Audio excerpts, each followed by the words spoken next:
Assalamualaikum warahmatullahi wabarakatuh. Tetap semangat anak-anak, semangat pagi dalam menerima pelajaran IPA mengenai sistem pencernaan. Sebelumnya kita berdoa terlebih dahulu ya. Berdoa mulai.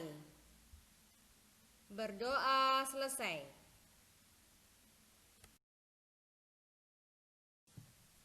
Dulu kalian waktu SD mengetahui bahwa pencernaan makanan terbagi dua, yaitu pencernaan mekanis dan pencernaan kimiawi. Oke, pencernaan mekanis adalah pencernaan yang mana makanan dirubah dari bentuk kasar menjadi halus dengan bantuan alat-alat pencernaan seperti gigi dan lambung. Kalau pencernaan kimiawi adalah suatu proses perubahan makanan dan pemecahan makanan yang dibantu oleh enzim. Fungsi sistem pencernaan pada manusia diantaranya adalah mendapatkan nutrisi dan energi untuk kebutuhan tubuh, menghancurkan makanan sehingga bisa dicerna oleh tubuh, memecah makanan secara mekanik dan kimiawi, mencegah racun dan bakteri dalam makanan masuk dalam tubuh, menyerap nutrisi dan sari-sari dalam makanan, membuang sisa-sisa makanan yang menjadi kotoran.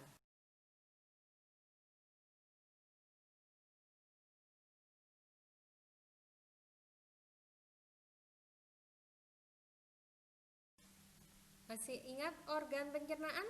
Oke.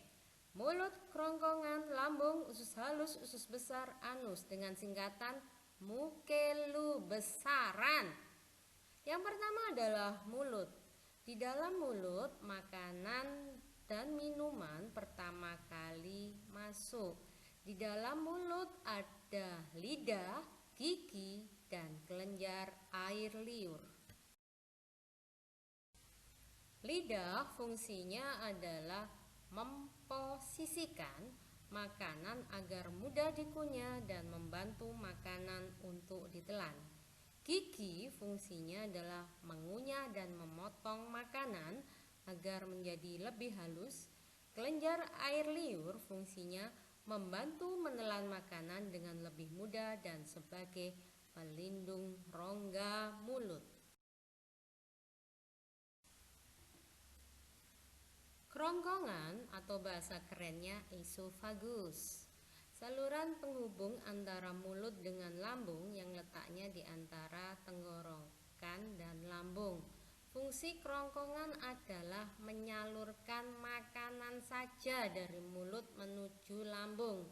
Di dalam kerongkongan ini terdapat gerakan peristaltik. Apa gerak peristaltik? Itu adalah gerakan yang mana mendorong dan meremas makanan untuk masuk ke dalam lambung.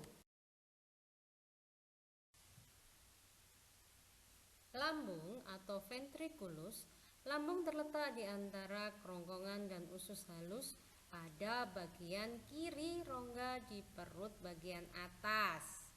Jadi fungsinya lambung adalah untuk menyimpan makanan dan cairan yang tertelan.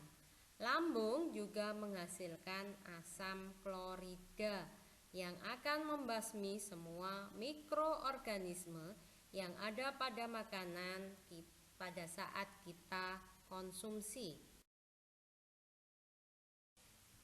Selanjutnya adalah usus halus, berbentuk tabung tipis sekitar 1 inci dengan panjang sekitar 10 meter. Fungsi usus halus adalah untuk menyerap nutrisi dari proses pencernaan serta memproduksi berbagai macam enzim yang dapat mengubah beberapa zat makanan menjadi kandungan yang dibutuhkan tubuh agar lebih mudah diserap. Usus besar terbagi menjadi 3 bagian.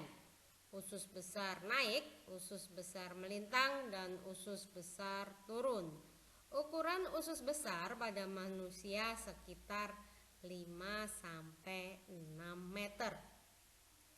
Bagian usus besar antara lain yaitu sekum, kolon ascendent, kolon transcendent, kolon descendent, kolon sigmoid, dan rektum. Fungsi usus besar dalam pencernaan manusia adalah sebagai tempat sisa makanan yang nantinya akan dibusukkan menggunakan bakteri Escherichia coli. Kemudian sisa makanan tersebut akan diubah menjadi kotoran yang selanjutnya akan dibuang melalui anus. Organ terakhir manusia adalah anus, yang mana fungsinya anus ini adalah pintu terakhir proses pencernaan makanan. Berarti anus ini adalah betul sebagai tempat pembuangan feses yang diwujudkan pada proses buang air.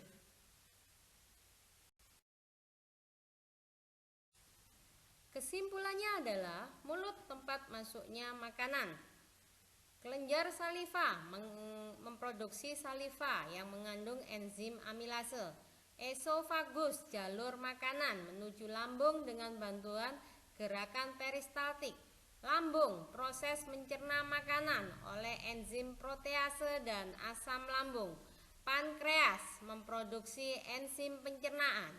Liver atau hati memproduksi cairan empedu. Kantong empedu menyimpan cairan empedu sebelum dilepaskan ke duodenum. Duodenum atau usus kecil, tempat makanan bercampur dengan cairan empedu dan enzim pencernaan lainnya. Ileum, usus kecil, tempat penyerapan absorpsi zat makanan ke dalam darah dan limpa. Kolon, usus besar, tempat penyerapan kembali reabsorpsi kandungan air yang terdapat pada zat sisa makanan. Rektum atau usus besar menyimpan zat sisa makanan yang telah selesai dicerna. Anus, tempat pembuangan zat sisa makanan. Enzim-enzim yang berperan dalam proses pencernaan secara kimiawi. Amilase, yaitu enzim yang terdapat dalam mulut, berfungsi untuk memecah pati menjadi maltosa. Yang kedua adalah protease, dihasilkan di lambung dan pankreas, berfungsi memecah protein menjadi asam amino. Lipase dihasilkan oleh pankreas, berfungsi untuk memecah lemak atau lipid menjadi asam lemak dan gliserol. Maltase, enzim maltase diproduksi di usus kecil, berfungsi untuk memecah maltosa menjadi glukosa. Baik, tugas kalian adalah ceritakan kembali mengenai sistem pencernaan dengan bahasa kalian sendiri. Di video ya, dikirimkan ke Google Classroom-nya Bu Fadilah. Terima kasih. Assalamualaikum warahmatullahi wabarakatuh.